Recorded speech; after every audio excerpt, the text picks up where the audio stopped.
Ang mga K-pop star ay popular sa kanilang mala-perpektong muka at katawan na dapat nilang panatilihin sa anumang pagkakataon.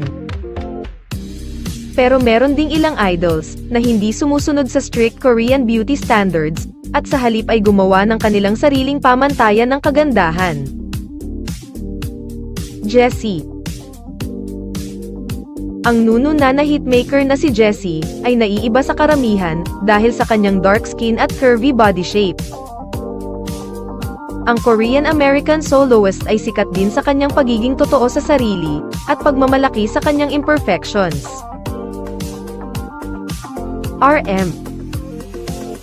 Ang unusual hairstyles, masculine body, at pagiging moreno ng leader at rapper-songwriter ng BTS na si RM ay hindi rin angkop para sa mga Koreano.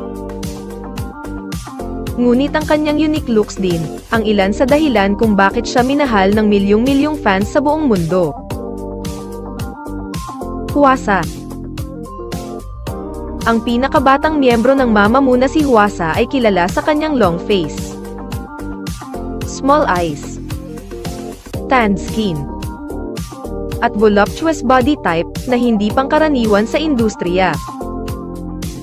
Ngunit ang kakaibang itsura niya rin ang nagpatingkad sa kanya, at pinatunayan na beauty is in the eye of the beholder. Sa huli, ipinakita ng K-pop icons na ito na higit na mahalaga ang pagkakaroon ng talento kaysa panlabas na anyo.